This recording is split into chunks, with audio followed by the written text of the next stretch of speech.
Hi, everybody. Welcome to this Board Game Life episode number 31, titled Lean Mean 2014. Recorded on Wednesday, February 20th, 2014. Not in the normal This Board Game Life studios, but rather a hotel room in Detroit. So for this show, we'll be talking about a whole bunch of games, including Trieste, Let Them Eat Shrimp, Uchronia, Asante, Blueprints. I'll go over a game store that I had the pleasure of visiting here in Detroit. And then we'll go into our 20 Shows Ago segment, where it'll take us back to May 2012 with episode 11, where it was titled All Things Feld. So, of course, we'll go over a whole bunch of Feld games that we discussed on that show, and then what the thoughts are, at least today, almost 2 years later. So here we go with the show.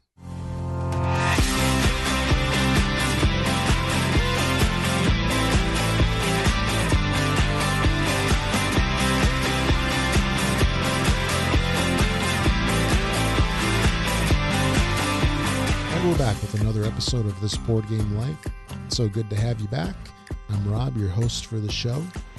Before we get on with the main topics, the main games of the show, let me quickly talk about a couple of the things that have been going on since the last episode, since episode 30. First of all, I want to talk about the data center move that we've recently had with this Xbox Life and this Board Game Life. I don't think I really mentioned it a whole lot on this Board Game Life, but I definitely did on this Xbox Life. And that's that I had the websites, both websites, moved to a new data center. The old server was getting really pokey. We're having some performance issues with the website. Things were just taking all too long to load. The web pages were really pokey, and the administration pages were even worse. So the data center move happened, I want to say about 3 weeks ago or so. Things have been improved all the way around. The websites both load fairly quickly, and the web pages that I used to administrate, man, they are much better. So double thumbs up for the successful move. There's a lot of data that got moved. All the episodes for this Xbox Life, which is over 300 right now, and this Board Game Life, which was about a tenth of that. But a lot of data was moved, and everything was successful, and nobody really knew that it happened other than speed improvements. I'm glad that was done. And lastly, last episode, I had talked about randomness briefly, and I got a really awesome response from Gamer Chris that I wanted to read to everybody. For those of you that are not familiar with Gamer Chris has a podcast, and he's got a long-running blog. He was actually on the show early last year, as well as a guest host. And Gamer Chris has this way of really thoroughly thinking through things and just writing them up just marvelously. And this response that he did for the show is definitely no different. So what he wrote, again, this was about randomness. He writes, I've thought a lot about luck and randomness in games, and I've written about it a couple of times, as well as done a podcast on it. So first of all, you're right that randomness and uncertainty are absolutely realistic in most every circumstance. The thing is, most of us don't necessarily play games to experience the real world. If anything, we do it to escape from our very real and sometimes very uncertain life. But still, randomness also brings excitement and variability and all sorts of other things to games. So when does it become a problem? It's all about player agency. If a game basically invalidates the choices we make through some random factor, especially if there's little or no effective way for us to prepare, predict, account for, mitigate that randomness, then it gets very frustrating very quickly. Just to quote a little bit from one of my articles, here are some of the things that make randomness a little more palatable in games. So then this is from his article. He talks about three things. Granularity. Granularity refers to how small the bits are, and in this case, how big of an impact any single random event can have on the game. For example, it's usually okay to have a card game where you draw new cards each turn. You then have the chance to see the cards, integrate them into your strategy, and make adjustments as needed. But if you only drew one new card all game long, and what you drew made the difference between winning and losing, then you wouldn't feel like your choices had any relevance at all. Then he writes about probability. Randomness is also more acceptable when you can make an educated guess about how likely certain things are to happen. If you choose to go against the odds, then you're putting yourself more at the whim of chance. But you can also choose to be safer and pick the more probable choice. And lastly, mitigation. This is often tied to granularity and the scale of impact from the random events. But more specifically, this addresses the ability for a player to recover from a negative event. If one unlucky die roll completely destroys your chance of winning, then you'll become disinterested in the game. But if there's some way for you to overcome or roll with the impact of the event, you can remain engaged with what's going on. That's a great response there, Chris. Thanks so much for writing it. And as always, you're right on. Thanks so much. All right, so let's get rolling with the games. The first game that I want to talk about is Trieste. This game was released in 2013 by Victory Point Games. It was designed by Matthew Ma. Plays 3 players and 3 players only. The games run about 25 minutes or so, and the game's for ages 13 and up. What kind of game is this? This is a card game, essentially a hand management game, where you have 3 different decks. It's a 3-player game again, where you have 3 different decks, 3 unique decks, which is what makes this game really, really interesting. A quick rundown is each of the 3 decks, which is a different, I don't know what you call it, a different character. There's 3 of them: City Watch, there's Thieves, and Merchants. Each has its own unique deck and victory conditions. Turns are played out simultaneously, which is a great thing right there. And each player selects an action without knowing the actions chosen by the opponents. There's, again, 3 different characters in the game. There's a City Watch, where the player levies taxes on the merchant player and patrols the streets for the thief, looking to fill the city's jail with the bad guys. Players in the role of the merchant are out to cut deals and line their coffers in the quest for untold riches. And then as the thief, that player is attempting to basically steal coins from the merchant while earning what they call infamy and the respect of the Foxtail Gang, which is a secretive society of sorts. Now, this game was quite a surprise for me. It's a game that I got from Victory Point Games. I don't want to say not knowing a whole lot about the game, but I knew it was a card game, and I knew it was for 3 players. But the thing that I really didn't know about the game is how much fun it was, and this really surprised me. This game is one of the new Victory Point games that are not in the bags anymore. They come in the little boxes, and the box is pretty much about the same size as some of the other smaller games. I believe it's about the same size as Humanity's Last Gasp. Now, the card quality is pretty nice. It's a little bit better than your average card game, because Victory Point game cards tend to be a little on the thicker side. So definitely good quality components. The box is nice because it's not a bag, and the cards are good quality, and that's really about it, because you get just cards in the game. The rules are pretty easy to read. There's not much in the way of rules because the game is actually pretty simple. The goal of the game is to score the most victory points that is necessary for the player that you're playing. And what do I mean by that? Well, for the thief, what you're looking to do is you're looking to score 9 infamy cards.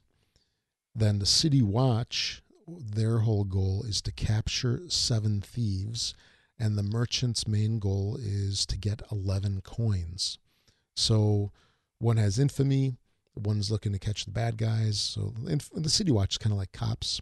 They're looking to catch the bad guys, the thieves, and then the merchant's basically looking to score as much money as they can. As far as the game goes, it's actually pretty simple to learn. It's really like, it's not, I don't know if you would call it asymmetrical, because it's really 3 different games kind of all in one. It's in a game like Netrunner. You have the hackers and you have the corporations. This one is 3-sided. So each character kind of is looking to gain something different, which is really cool. It's something that you don't see very often in the game, especially a 3-player game. Each character is looking to get something different, and they're looking to guard against something different. So you can't really have the same strategy among players because everybody's essentially playing a different game. The one thing that is kind of a bummer about this game is that it is a 3-player game. This is something that I kind of struggle with because 3-player games are kind of like the odd number, at least in my gaming situations, because my gaming situations tend to be either 2, 4, or 5 for the most part. So 3 is that really weird number that is kind of rough for me to get to the table, because if you're not playing with just 3, so if you're playing with 2 people or you and someone else, of course you can't really do this game, I guess, unless somebody plays 2 people. And if you have 4 people, you really can't play it either because now somebody's out. They're kind of like odd man out. With 5-player game, I suppose you could do a 3 and a 2, but usually the gaming groups tend to just go for some game that plays with 5 players, and ultimately it just takes way too long because that seems to be the trend for most 5-player games, at least for my tolerance of games. So that was like the main con of the game, and just that it's 3-player only. But other than that, it's such an interesting game. What you basically wind up doing is you have a deck of cards and you have money cards. The money cards are in denominations from anywhere from 1 to 4. And you'll use those money cards in your hand to buy other cards and basically put them out on the table. There's actions and different things that you would do to affect other players. And again, you play the cards simultaneously. So everybody puts the cards down. You really don't know what the other people are doing. And you flip the cards over and you always go through. There's a specific order that everything is enumerated, and it's always the same order. Now, you've got the coins, you've got the cards. You're able to influence people in all sorts of different ways, make things cost more for them, take cards out of their hand, all sorts of fun stuff. So there's a little bit of kind of take that in between the different players, but it's such a fresh, innovative way. It's something that I haven't seen outside of Netrunner. So it's kind of like taking the Netrunner asymmetric game and one-upping it for a 3-player. And I love the art on this game. I love the game altogether. I have heard in other reviews that you really need to give the game a couple of tries before you kind of get it. I enjoyed it for my first try. And everybody in the group kind of liked it as well, although I think I enjoyed it a little bit more than some of the other members that were playing. But I definitely give this game a thumbs up. Who would like this game? If you like card games, if you like Netrunner, definitely give this game a try. If you play with 3 players quite a bit, then definitely give this one a shot. The game's pretty inexpensive, easy to obtain through a couple of different sources, including Victory Point Games, and it's definitely got a lot of replayability. Is it a deep game? Probably not. It's not definitely hardcore Euro material, but it's much better than a filler game, and it plays fairly quickly in the 25 minutes that they rate the game at, and I'd say that's probably pretty much right. right on there. So that's Trieste. I definitely recommend the game. I like the game a whole lot. I just wish I could get it to the table a lot more. Just that I keep talking about the 3-player only deal, and I don't say it's a deal breaker for me, but it just makes the game so hard to play.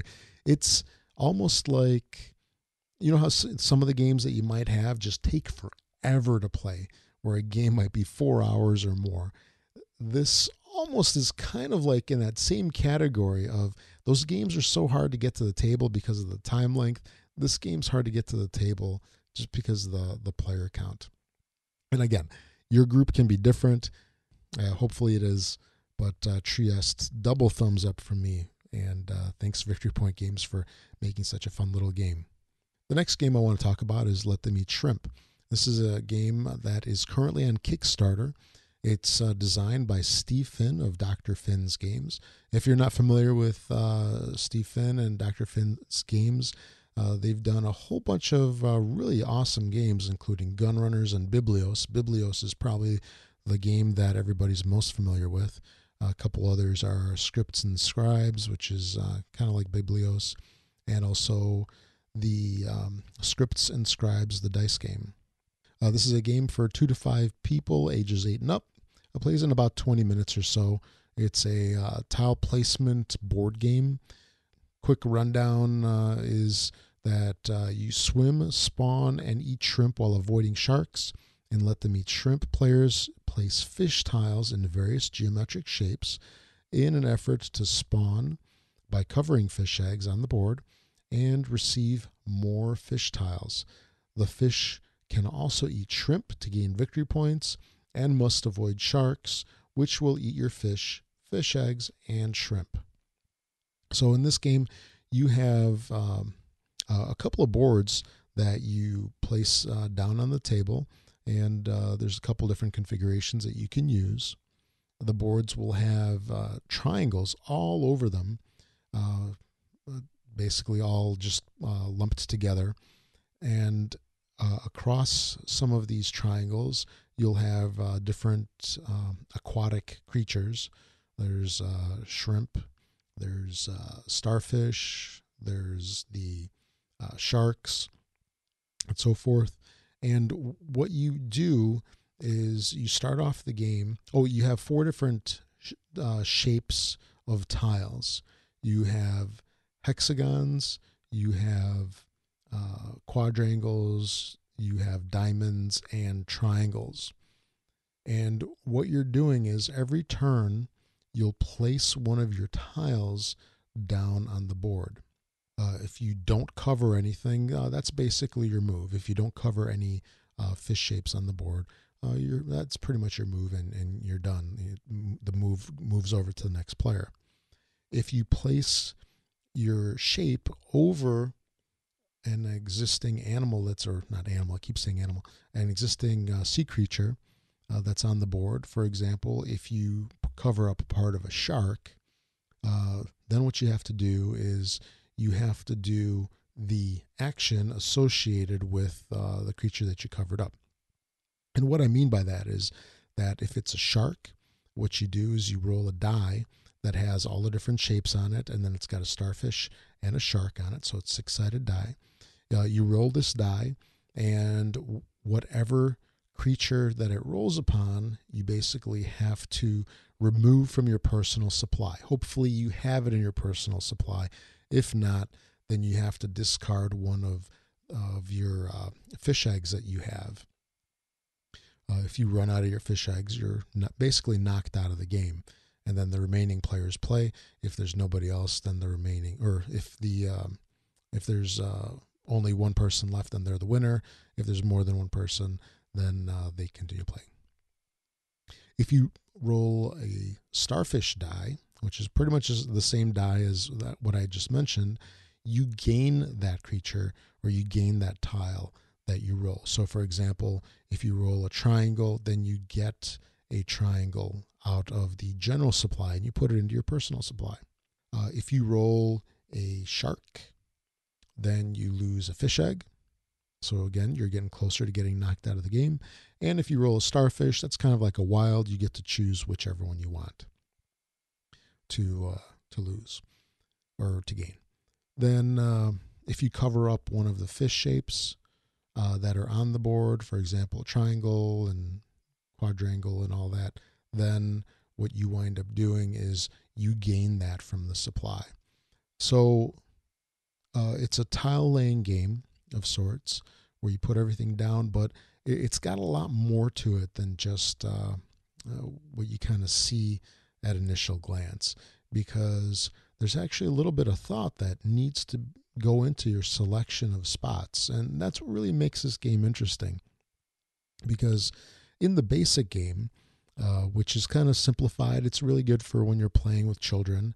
Again, this is a family game, so you can play it with people of all ages. When you're playing the basic game, it's kind of like, I guess, a fish grab of sorts, where you're basically trying to get as much as you can, but you're trying to avoid the sharks. And I forgot to mention as well that when you place these tiles down, you have to place it next to an existing tile that's on the board. So you can't just place freely anywhere. So because of this, your placement is somewhat limited. And with it being next to something, it has to share a side. It can't share points. So you have to share a side with a tile that's already on the board. So this does limit you where you can place, and you really want to stay away from those sharks. So you really have to kind of consider where you're going to be putting your tiles down. With the advanced game, this is where things get... The game really has a totally different feel. It's a whole different mind element, gameplay to the game at this point, because the game is slightly different at this point with the advanced game, where you have a player mat and you have one of each of the 4 shapes of the game: triangle, diamond, quadrangle, hexagon. You have one of each of those, and when you place these down, so if you place the hexagon down, you're done with hexagons for that round. You only have your other 3 shapes, and you go around the table until everybody has placed all their shapes. If you can't place a shape, then you're kind of stuck and you lose a fish egg. The thing about this variation of the game is that it becomes really thinky, because not only are you trying to get shapes to win the game, but you need specific shapes. And what I mean by that is that you have one of each of those 4 shapes on your player mat for that round, but you also need to source all 4 shapes for the next round. If you don't have it, then it's going to cost you. You're going to lose those magical fish eggs that you've got. So you not only need to grab those fish shapes, but you need to grab specific ones. It's like, okay, I need a hexagon. I don't have a hexagon for the next turn. What am I going to do to get one this turn?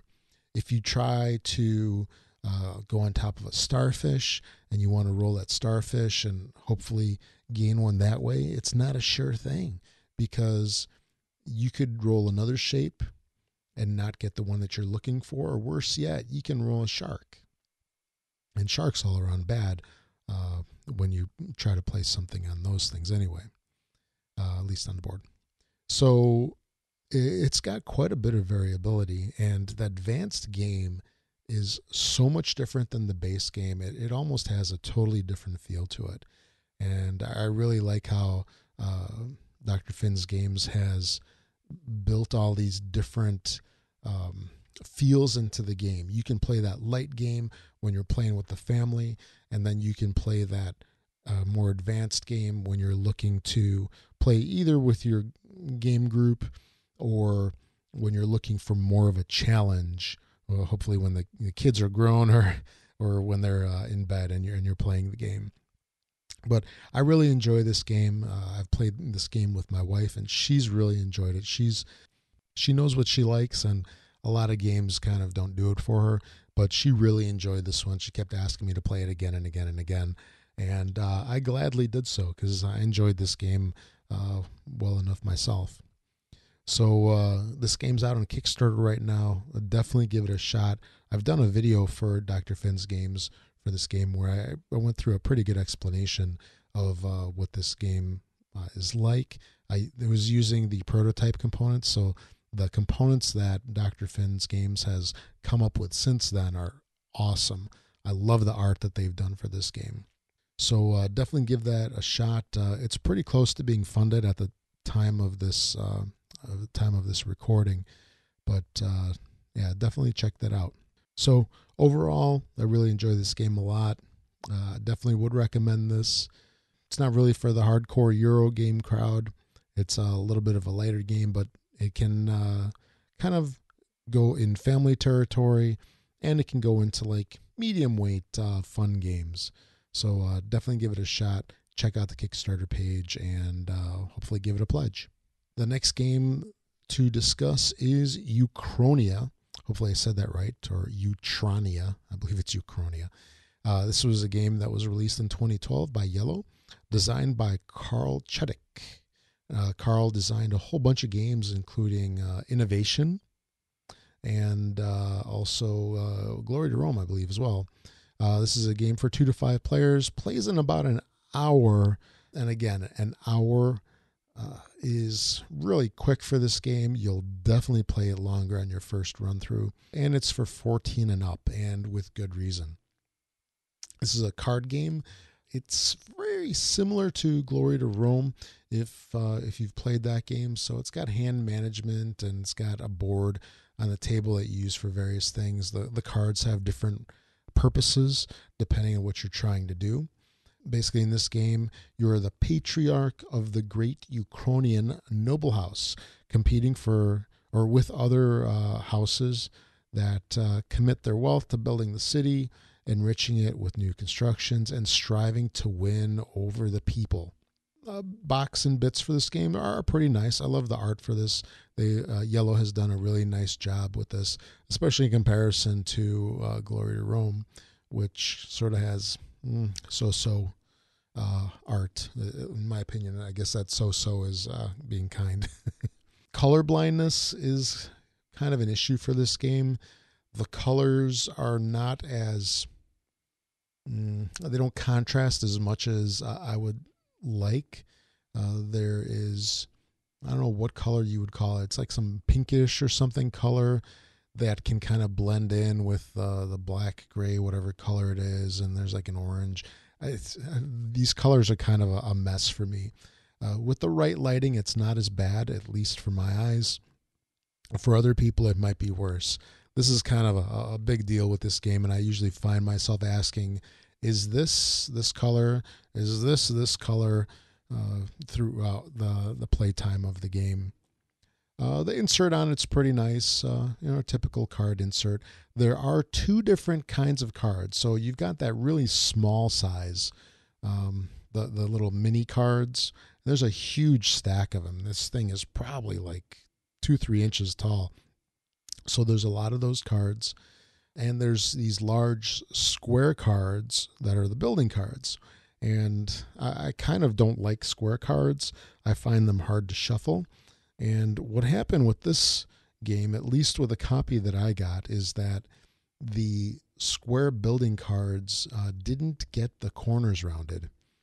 So when you get the game, it's a square card, a purely square card. So there was one day that I just went through and I've got one of those little blue and white corner rounders. I forget what company makes them, but the thing's maybe about 1.5 inches square with a big white button on top. So I just went through and I clipped all the corners with that thing. It was really tedious, but it took about maybe 15 minutes. Yeah, something like that to do. And it was well worth the time invested to do that, because after I rounded the corners, I found it much easier to shuffle the cards. Not as easy as the rectangular cards, but it's not bad for the square cards. The rule book is pretty nice. It's not a very big rule book. There's not that many rules in the game. The game basically is 2 things that you're doing per turn. You're either plotting or you are playing a card. That's it. It doesn't seem like much, but the game is as confusing as all get out when you first try to play this game. It just does not make sense until you probably get 3/4 of the way through. Then you might finally kind of get in a groove, and you kind of look back and go, what was my problem? Why didn't I understand this game? Why didn't this make sense? Because afterwards it seems all so easy and makes sense. Again, artwork was pretty good. Overall production of this game was really, really good. I guess your typical yellow production, which is very, very nicely done. Again, rule book, it's about 4 pages long. It's literally, I don't know, front cover, back cover, and then 2 inside covers. Does it need more? Probably, because I would really have loved to see a lot more examples, just because how different this game is. And if you're familiar with any of his other games, you kind of know that Carl tends to make games that are not your typical games, or at least the mechanics of them are not typical. So this can definitely make it a little challenging to learn at first. Definitely do not try to read the manual for this thing and learn it while you're playing. That is going to be a disaster. It will be a full-on disaster. Okay, so gameplay in this game is you have 2 different types of cards. The big square cards are buildings, and then the small mini cards are essentially a number of different, resources. Maybe there's production, explore, trade, draconian, and there was one more that is escaping me right now. What was it? Okay, so we've got production, exploration, draconian, trade, and construction. For the game, you have a little board in front of you, which serves a whole bunch of different purposes. On one side, you have buildings that are in construction. That's the right side. Then the left side, you have completed buildings. At the top, you have activities. Basically, what those are is kind of like their action, doubler, tripler, quadruplers, whatever you want to call it. You have your stock down at the bottom. And then you have a command spot on the board itself. So when you play, you have a hand of 5 cards, at least when you start off. You have a hand of 5 cards. And then you have 2 abilities, essentially, or 2 things that you can do. One is to place a command card down on your board, meaning you want to produce, explore, do the draconian action, you want to trade, you want to do construction. Or you can plot, which is to copy the action or copy the order of somebody else within the game, but you can only do that if you have an activity card that matches that action. So in the beginning, you're really not going to be doing much plotting. You're going to be just placing orders. However, if you do plot, you can also draw up to 5 cards. Rather, you can draw cards up until you have a hand of 5 cards. So that's basically how you replace cards in your hand.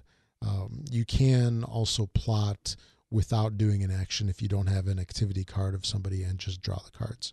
So you don't need the activity card per se.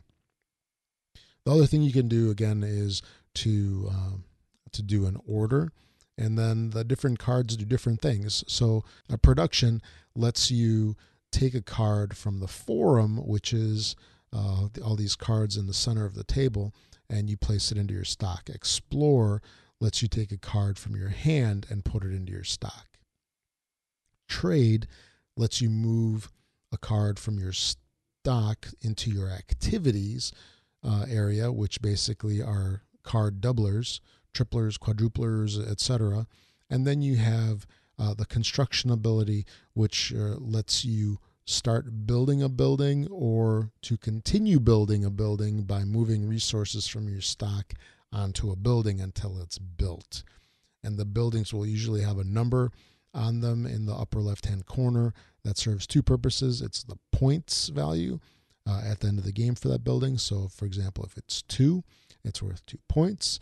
And also that you need 2 of that particular card's color to build that building. So if it's a blue building, which is the trade color, you need 2 trade stocks or 2 blue stocks moved from your stock area onto the building in order to complete construction of it and be able to score that building at the end of the game. Then the buildings also give you all these different abilities, meaning like some might have you be able to do an extra ability or give you special points at the end of the game. So there are different ways to kind of change the rules of the game. And they're definitely what kind of makes the game interesting and makes the game really pick up towards the end of the game. Initially, the game's a little kind of slow as people are getting their little building engine going, but then later on, it really goes quickly. Let's see. That's pretty much the big gist of the game. I do want to reiterate that when you first start playing this game, it just makes no sense whatsoever. You literally have no idea what you're doing. One of the guys that I was playing with was just like that. I mean, I'm surprised he didn't give up. He was definitely a trooper for sticking through there. And in the end, he was really close to winning, which great for him, was quite an achievement. But the game is very difficult to grasp initially, but after you get through at least half the game, it starts to click, and you really see that it's not that bad of a game. It's just so different. It's unlike a lot of other games. Well, it's unlike anything unless you unless you play Glory to Rome, then it's sort of similar to that. Now, there have been a lot of comparisons between this and Glory to Rome. I think it's kind of like a sleeker Glory to Rome. I love the art a lot better. A lot of people tend to be kind of put off by the art of Glory to Rome. And, I mean, that was definitely the case with the reason why that Kickstarter version of the game came about. Was it the black version? I forget what it was called, but the one with the very minimalistic art on it. Although I personally preferred the Glory to Rome art over that one, and Uchronia definitely over both of those. But yeah, the game is difficult to pick up, but it's definitely worth it. The game is a lot of fun. It's along the same lines of innovation, where it's such a different game, but when you get it, you're like, man, this game is pretty sweet. It's pretty fun. It's so different. It kind of has you thinking about it after the fact, about how the game went down and what you could have done differently. And I found myself really looking forward to playing the next game of the game. So that's Uchronia. Kind of an interesting little theme. When I play the game, I definitely don't really get a sense of the creatures in there. I really don't look at the art on the cards all too much, because I find myself just more engrossed in what's going where and what I can do next. But the art is pretty nice. I would recommend this game to probably more hardcore gamers or mid-level gamers that are looking for something different. It's definitely not a casual game.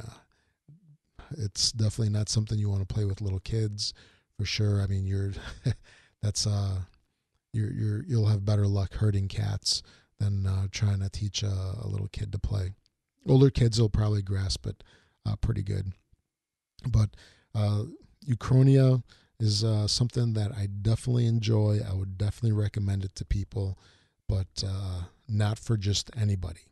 If you like Glory to Rome, you might not like this game all too much. You might think it's a little bit watered down, but I prefer it personally, and that's just me. So double thumbs up for Uchronia. Moving on, we've got Asante. Asante was a 2013 release from Z-Man Games. It was designed by Rudiger Dorn. 2-player only game. It's part of I believe the Cosmos 2-player line. So it's got that typical form factor box. It's kind of like Jambo 2.0, I guess is one way that you can consider it. Playing time is about 40 minutes, ages 12 and up. It's a card game, hand management, kind of a economic game. So it's like hand management and a little bit of economy in there, thrown in there. The gist of the game is players are dealers in an African marketplace, buying and selling furs, silk, jewelry, fruits, tea, and salt in order to make the most money possible, which is, I guess, what people do in Africa. Anyway, it's a pretty good game. I enjoyed it. It's very much like Jambo. If you've got Jambo, I don't know if it's worth getting this game. If you really like Jambo, you can almost think of it as an expansion, because this game you can mix in with Jambo. Asante and Jambo can be mixed in together. The cards, Jambo, I think, had two card deck expansions. So you can mix those expansions with this, mix this with the Jambo base game, however you want to do it. The cards the whole game is pretty colorblind friendly. There are some bits that you do get to punch out, which is all of the goods. That's the furs, silk, jewelry, fruits, tea, and salt. And those punched out pretty clean for me. There's those bits and money. The insert's pretty good. It doesn't seem to hold all of the little tiles, the goods, and the money all too well. It's a little on the small side. So what I'll probably wind up doing with this game is making my own insert out of foam core. By the way, that's something that I've kind of been exploring lately, and I think I'm going to start doing that for more and more of my games. And it's actually kind of a little bit of a challenge too. It's a fun challenge to actually design one and then get it built, and you look at it like, yeah, I did that. This is a cool insert. And then you put your game in there and probably never play the game again. But so I'll probably make my own insert for this thing. The quality of the components is really nice. Very pleased with the card quality, the thickness of the the goods and the money. The rules are pretty good. A little fold-out rule book explains the game pretty well. Again, it's not that complicated of a game, but the rules do a really nice job. Artwork on the game is fantastic. It was done by Michael Menzel, and if you know Michael Menzel and his artwork, enough said. You know how good this art is done. Michael Menzel is one of my favorite artists out there for board games. He just does fantastic work. And he makes some pretty good games too, he did Legends of Andor. Anyway, the rulebook's 6 pages, easy to read, colorful, pretty well done. Got some examples in there. The goal of the game is to earn money. Simple enough. The person with the most money wins. You basically go through and you have a market, very similar as in Jambo. You have a 6 location market that you can get goods from the supply, and there's a limited amount of supplies as well, so they're not unlimited. You have a limited amount of supplies, and you have a limited amount of space in your market. And what does that mean? Well, you have to do some management. You can't just get anything. In other words, you can't load up with silk and then all of a sudden you can't unload it.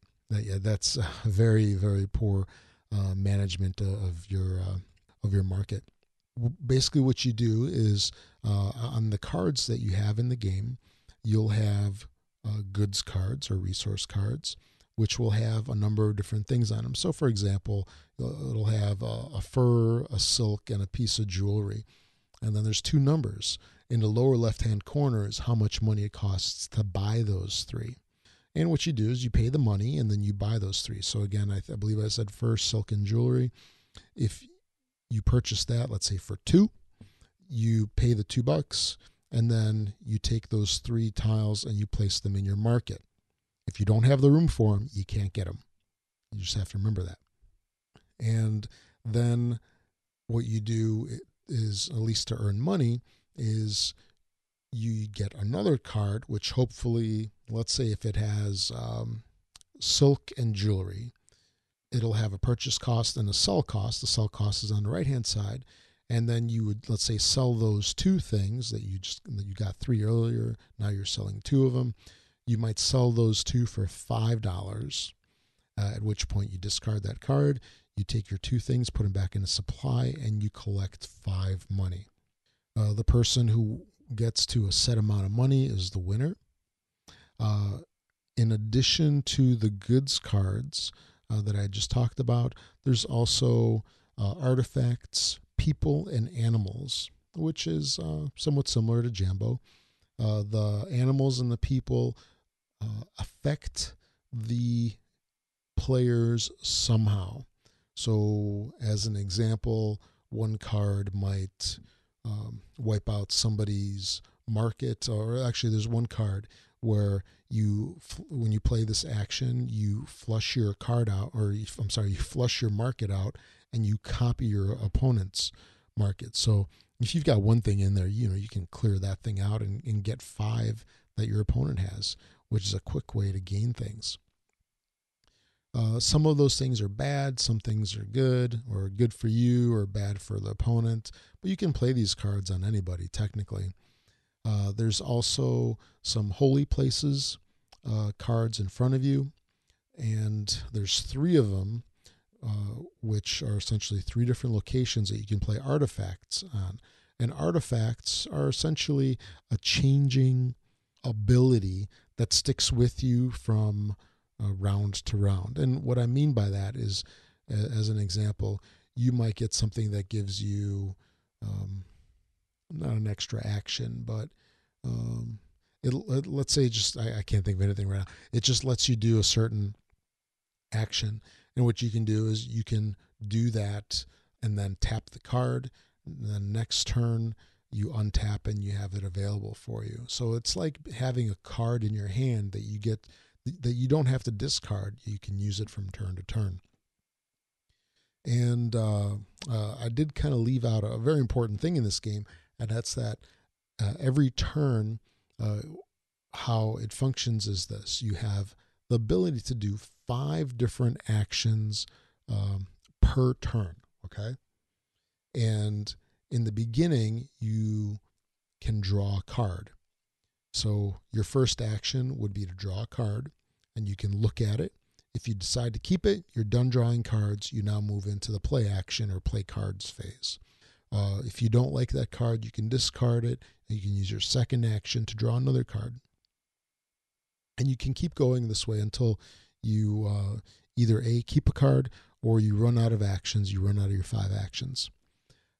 If you are done with your actions, then the next person goes.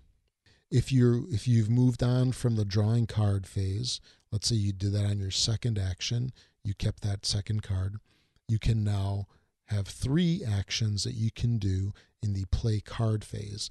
At this point, you can buy, you can sell, you can play a card to the table, artifact, whatever you want to do.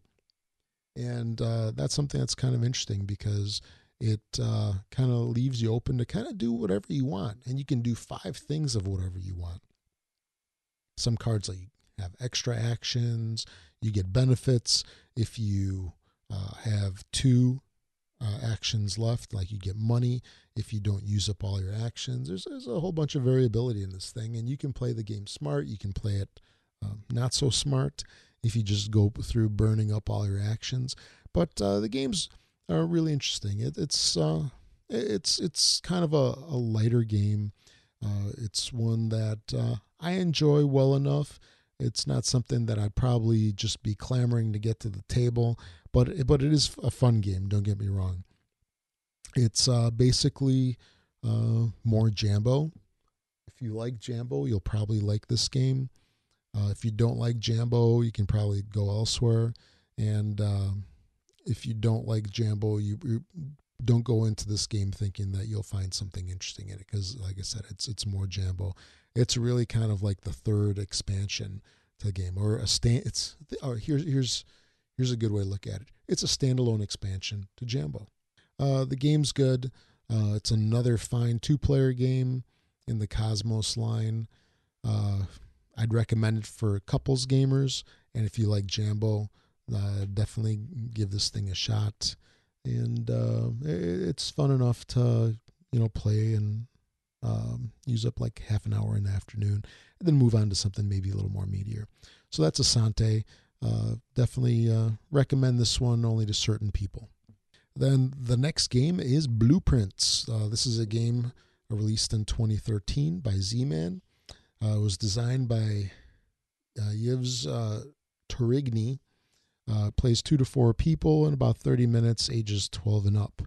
This is a game that I was really kind of stoked about initially. I couldn't wait for the game. It looked really interesting because it's a dice and board / card game all in one, where what you've got in the game is you've got all these cards that you get one card drawn, and then it's got a shape on the card. Then you use that shape as a foundation to build a building out of dice. And this was really appealing to me, and I really couldn't wait to get my hands on this thing.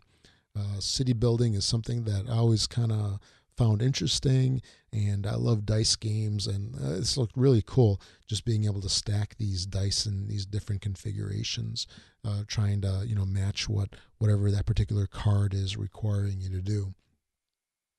Style of game, I would consider this a very loose city building style of game.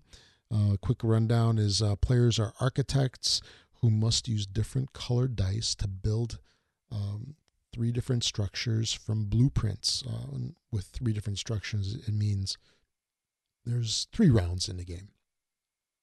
So to build 3 different structures from blueprints with the dice providing different advantages. And these dice there's a couple different kinds. There's one's glass, then there's recycle. I forget what the other 2 are. So there's 4 different kinds of dice in the game, and they get pointed out differently. So the components in the game are pretty nice. The box is, I don't know, a little bit on the small side. It kind of fits the game, but it seems to be a tiny bit on the small side. There was some nice foam core inserts that people made for this thing.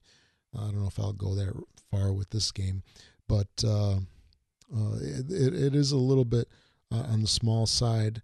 It's reasonably colorblind friendly. Quality of the game is pretty good. Good card quality, nice dice.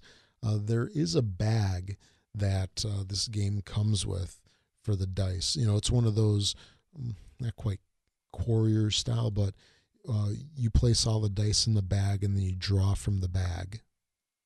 And this bag that the game comes with, this is going to be something that is kind of going to be a stickler for a lot of people that have this game, or at least the ones that play it. It suffers from the bag syndrome, or the dice bag or component bag syndrome, where I don't know what a lot of publishers think when they design these games or when they source the components for these games, but this is another one where this bag is small. It's barely enough to fit the dice, and it's definitely pretty challenging, at least for me, to get my hand in there. And that was kind of a big pain point for when we were playing this game, and we wound up using a bowl. So I went over into the kitchen and I got not a huge bowl, but I got one with big enough sides where you couldn't see in there, and we just dumped all the dice in there, and we didn't use the bag at all. So the bag is kind of disappointing. I don't know if they'll ever fix this thing, because there's quite a few games that have had this issue with the tiny bag. I don't know, maybe just I've got big hands or something. I don't know. But the bag is itty bitty, kind of a letdown. I definitely give them a thumbs down on that. Otherwise, the component quality is pretty good. The rules for the game are pretty simple, pretty straightforward. I can't really say too much about that. Art on it is actually pretty well done. Definitely give them a thumbs up in the art department. The box looks pretty sharp. I like the coloring. I can't say there's any colorblind issues, really, at least that I had. The game is extremely easy to pick up. what you wind up doing is you have a card that's placed down in front of you behind a screen that is the building that you need to build. And you'll have 6 dice that you'll use to build the building. So all of the buildings are essentially 6 dice in size and in some form or another, of various heights to the different areas of the building, different shapes, etc. Some will be L-shaped, some will be various combinations. And what you'll do is you'll go through and you'll draw dice and put them out in front of you, and you'll build your building. There's 4 different kinds of dice. There's glass, wood, recycle, and there was a black one, which it actually is escaping me right now. Yes, it's stone. So it's recycle, wood, glass, and stone dice. Each one of those is scored differently, so the ultimate placement of it that you wind up using will be, of course, different depending on the scores that you want to accomplish. In terms of scoring, how they get scored is basically this. So the wood dice, which are the orange dice, those get scored they get scored individually, and it's 2 points per die that's adjacent to the orange die being served. And dice are adjacent if they share a face, so they're not adjacent if they touch corners. Green is recycle. That one scores a point anywhere from 2, 5, 10, 15, 20, or 30, depending on the amount of these dice that you have. Black, each die is scored individually. The black die is scored worth 2, 3, 5, or 8 points, beginning on the first, second, third, or fourth higher level of a building. So basically, the higher the building, the more the die is worth. And then the glass, which is the clear dice, basically score each one of those individually, and it's worth the value of the number on the top. So a 1 is worth 1. If it shows a 6, then it's worth 6. And the placement of these dies really doesn't matter. In other words, if a die is covering up another die, they still score appropriately. So what you, again, wind up doing is you're drawing dice and you're placing them on your building card behind your screen up until all the dice are used up. And then at which point everybody kind of removes their screens and you score. They recommend that you score them in the order that I just read them: orange, green, black, and clear. And then there's a couple extra cards that you have where you can score 2 points for having the tallest building and some other stuff like that.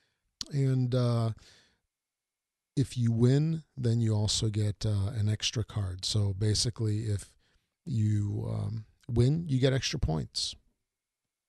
Who would have thought of that? Well, I suppose I should clarify the winning portion, and that's that if you have the, let's say like in a 2-player game, you get an award, a silver award for the highest score. If you have a 3-player game, you get a gold award for the highest score, and second highest score gets a silver. And then in a 4-player game, the gold goes to the highest score, silver goes to the second highest score, and then bronze goes to the third highest score. And those awards, gold gives you 3 points, a silver gives you 2 points, and bronze gives you 1. So overall, the game is, I wanted it to be a lot more than it actually was. And in some respects, the game was actually a little disappointing to me. I found the game to be rather methodical, kind of mechanical. You were really going through the motions. I didn't find a whole lot of fun in the game. And again, it was such a letdown. It looked so interesting, looked so cool. You're just putting the dice, building buildings on cards and dice. And the dice are actually really nice quality. But the gameplay is just okay. It's it's uninteresting. It's, again, methodical and mechanical is the best way I can really term it. You're just going through and you're doing it, and it's like, okay, I have the highest score. I get this other card that gives me more points, and there's these cards on the table for building the highest structure that nobody ever seems to get, because if you build your highest structure, you're not building your building, so you don't get the points from your building. And it it just seems like an odd little game that comes together in such an odd fashion that uh, it's not fun. I don't know if it was just not fully play tested. I'm sure it was, because it's a Z-Man release. They just, at least my experience hasn't been that they release things that just were unfettered or whatever, or unproven. But I was really surprised just that the game was just okay. And is it something that I would recommend? Probably not. If the game looks interesting to you, I would definitely play it. Don't buy it, just play it, and then you'll probably get the buying urge out of your system. Again, I don't want to trash this game. I had such high hopes for it, and I'm really disappointed by it. Yeah, so I'm not going to go into too much more detail on it, but that was Blueprints. So that was the last of the games that I really wanted to talk about for this episode. At least the new games that I'm going to talk about in detail. The next section is I was out in Detroit, and I still am as of this recording, but my work's taking me to Detroit right now. And I went through BGG and I kind of looked around to see what I could find in Detroit in terms of gaming. And there was a little bit. The one store that kind of stood out amongst all of the others was RIW Hobbies in Livonia, which is kind of northwestish, I guess, of Detroit. So I had a little bit of time in an afternoon here to kind of head out in that direction. It wasn't too far from where I was staying and the customer that I was visiting. So I got out there with a coworker of mine who was dragged with me unknowingly what he was getting himself into. But it was a nice little ride down 5 Mile Road. This is something that I'm not really used to. Everything's like 5 Mile, 11 Mile, and so forth, just like in those movies and in the songs, I guess. But the store is in a little strip mall with a big white sign. And we pulled up over there. There wasn't too many people inside, but it was a pretty nice little game store. I was very pleasantly surprised. The staff is definitely friendly. The day that I was out there, there was a gentleman behind the counter who was talking with some other patrons of the store. Very friendly, good discussion. My coworker and I were just kind of browsing through the store, just checking it out. I always like to go to these stores to see what I can find, things that maybe I haven't found locally, that I've kind of had my eye out for quite some time, or sometimes even that jewel that's been sitting dusty on the shelf that nobody locally wants to buy, and then I'll snap it up right away. Or even better, if there's a ding and dent section, like when I was out in was it One Eyed Jack's in Richmond? Oh, fantastic store with ding and dent. But anyway, here I'm talking about RIW Hobbies. So the store was definitely a pleasant surprise. They had a huge board game selection. I was very pleasantly surprised. They seemed to have kind of one of everything. A lot of the major titles that you'd come to expect in a store. And there were some titles that I was actually really surprised to see, pleasantly surprised to see. These are some titles that you don't normally find in most stores, ones that a lot of people tend to kind of get from Germany and so forth. But granted, it wasn't a huge selection of those. It was just like, oh, wow, I'm really surprised to see that here. That was kind of my reaction to some of these games. There's a very long board game section along the left wall as you're going in, and there's a couple of gondolas, of games, a new releases section right up in the store, which I hoped it would be a little bit bigger, but they still had some decent stuff, at least that was released in the not too distant past. And right now we're kind of in a weird time anyway. It's kind of like that post-holiday area where there isn't a whole ton of stuff being released after that craziness from Essen. Because once Essen rolls through, then it just seems like title after title after title is making it over into the United States. And then there's that lull before we start getting into the convention times once again. But anyway, they had a really good selection of titles for board games. They had a lot of cards, magic, they had miniatures, and so forth. I was really pleasantly surprised about this store. I would definitely recommend it. I know I'm going to be out in the Detroit area once again, and I'll probably stop by there again and I'll definitely see if I can see anything different over there. Hopefully the inventory's changed a little bit over the time that I have between visits. So RIW Hobbies in Livonia, Michigan definitely gets a thumbs up. One of the better stores that I've had the pleasure of visiting on my travels. Going on to the 20 shows ago section, back on May 20th, 2012, at episode 11, there was a pretty good discussion about Stefan Feld's games. And of course, I'm hoping that you've heard of Stefan Feld. He's designed so many fantastic games over the years. Definitely one of my favorite designers. In this in this episode, we had talked about a bunch of his games, including Notre Dame, or however you want to say it, Macau, Strasbourg, Castles of Burgundy, Rialto, Trajan, Kaischbecker, and Speicherstadt.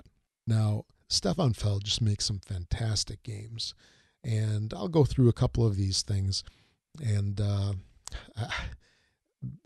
I just gush about a lot of these games, and I really enjoy them. I'll start off with Speicherstadt.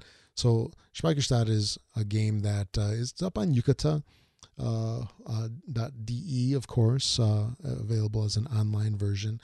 And although some of their games tend to run, some of the Yucata games tend to run a little painfully long, and this one's kind of on the borderline. It's not horrible to play, but if you've got somebody that is not taking their turns frequently, the game just tends to drag on. You're just going on and on and on.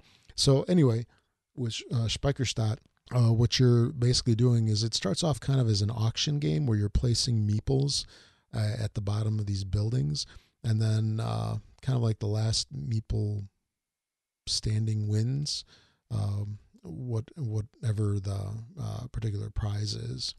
And you get some card management, you get some resource management, the little auction action thrown in. It's definitely a fun game. I really enjoy it. I recommend it to just about anybody. It's a lot of fun. It's an older game, but definitely check it out. It's still worthy of being played today. And another one that we had talked about was Kaischbecker. Anyway, this is an expansion to Speicherstadt, and it is something that is very tough to find in an English release, seemingly. I was lucky enough to snag up an English copy. I think I got it from Amazon.de, if I remember correctly, but I was able to find a copy of this thing. And man, am I lucky I grabbed this thing when I did, because a lot of people are having a really tough time sourcing the English version, and they're going with the European version of the game. What this does is it adds kind of a new twist to the game. It adds some metal coins to use as well, which I'm kind of mixed on. Not sure if I like them all too much. It's just they're so heavy. They definitely look nice, but they're just like too heavy. I kind of almost like the little cardboard guys a little bit better. But anyway, if you're looking to spice up the Speicherstadt game a little bit, Kaischbecker is a fantastic add-on. Definitely recommend, if you can find this thing in an English version, grab it. Definitely grab it. If not, then grab the German version, I guess, as well. Notre Dame is another fantastic game. Can't say any bad thing about it. Although, if I remember right, Jeff didn't. It kind of fell down on his list, just for one reason or another. Macau is another fun little game. You got these little ships that you're moving around. You got these cities. One thing that I want to say with a whole bunch of these Feld games is that they fall into a classification of no clear goal is maybe the best way I can phrase it, where there's so much that you can do that when you're first learning the game, when you're first trying to figure out the game, you have no idea what you're doing. You just kind of got to play along, just do your moves and kind of see what happens. Then on subsequent plays, you kind of have a better idea for what you're doing. And a lot of these games kind of have that, where in the beginning, it just makes no sense. It's just because you don't have that experience of playing it, and that's how his games are. For example, in Castles of Burgundy, which is another game on this list over here, fantastic game. I love this game. I actually played this one with my wife not too long ago, and Wendy really enjoyed this game. I was really surprised because I thought it would be kind of too many options for her to do. She generally doesn't like those types of games. She likes, I don't say more linear games, but games where you don't have like 10 different things that you can do and you need to choose the best one out of those 10. That tends to be a little overwhelming for people sometimes. But Castles of Burgundy is a fantastic, fantastic game. Macau also has a little bit of that too much stuff going on sometimes, but I like the little boat action and being able to move the boat around. You get these like little wooden boats that you kind of move on these dots across the board. Definitely a fun game. Strasbourg, I only played this one once, and I was kind of mixed on this one a little bit.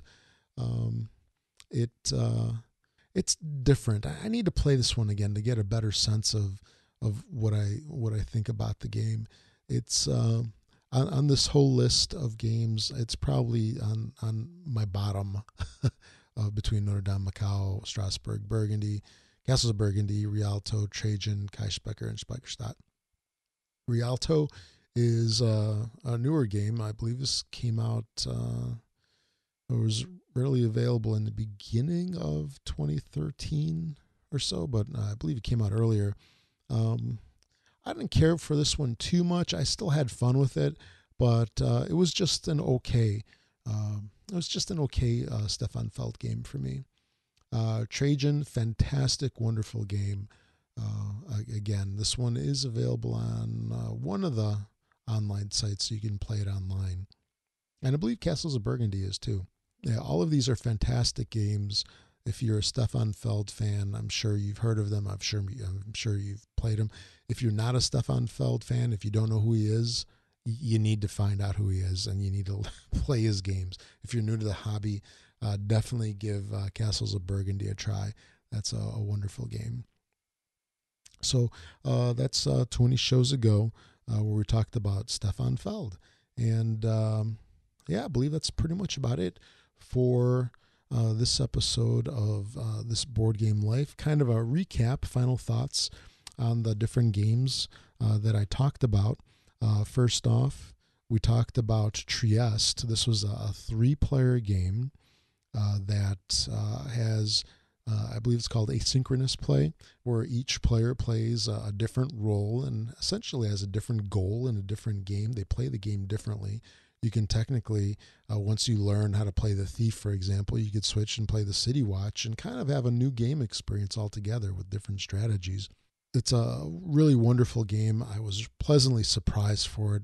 My only kind of downside to this game is that it's a 3-player only game, which is kind of a bummer if you're in that weird situation like I am, where 3 players is kind of just the tough thing to do sometimes. But if your group is larger and you can break off into 3-player teams, definitely check this game out. It's wonderful. Let Them Eat Shrimp is currently on Kickstarter from Dr. Finn's Games. I really enjoyed Dr. Finn's games. I'd recommend that you check this out. It's kind of a lighter game. It's definitely a family game. That's a lot of fun. It's kind of a cool little take on, it's not really area majority, but it's tile laying. And the art is fantastic on the game with what Steve Finn has posted on his website. I really enjoy the art. I really enjoy the gameplay. My wife enjoyed the game, which kind of says a lot because she's a little on the picky side sometimes with games. But definitely check this game out and consider backing it. Definitely love to see this game published. Then Uchronia is the next game that we talked about. Uchronia is kind of like, I like to think of it as a more streamlined and prettier version of Glory to Rome. I really enjoy this game. If you get it, definitely punch the corners. If you get the version that does not have the rounded corners, the game is a bear to learn, but definitely stick through it because the game is fantastic. It's a lot of fun. If you're learning the game, definitely learn it from somebody who's played the game. Uchronia, I really enjoy the game. Highly recommend it. Definitely check it out. Then there's Asante from Z-Man Games. Asante is kind of like a standalone Jambo game, a Jambo expansion. It's a fun game. I don't know if it's really worth getting if you've got Jambo and you're happy with the way that Jambo is. But if you're looking for a little more to your Jambo experience, definitely check it out. It's a 2-player only game, just like Jambo. Wonderful art by Michael Menzel. It's a fun game, and a just okay category. Then finally, I talked about Blueprints from Z-Man Games. This game was kind of a disappointment to me. I really wanted to like the game. I really wanted to like it. It just seemed so cool, and the coloring on it is really nice. It's really pleasing to the eye. But just the gameplay was just kind of dull. It was just boring to me. Other people might like it. It's just not for me. So kind of disappointed to say that Blueprints gets a thumbs down. If you're interested in checking the game out, definitely play it before buying it, because most likely you probably won't pick it up. And that's it for the games that we talked about. Make sure to check out This Board Game Life on Twitter. It's tboardgamelife, or twitter.com/tboardgamelife, and follow tboardgamelife. And also we've got a guild on BGG, and also make sure to check out the YouTube videos that I'm posting for the video reviews for games. I've got a whole bunch more queued up. I need to get them edited and posted up there. So hey, thanks for listening, everybody.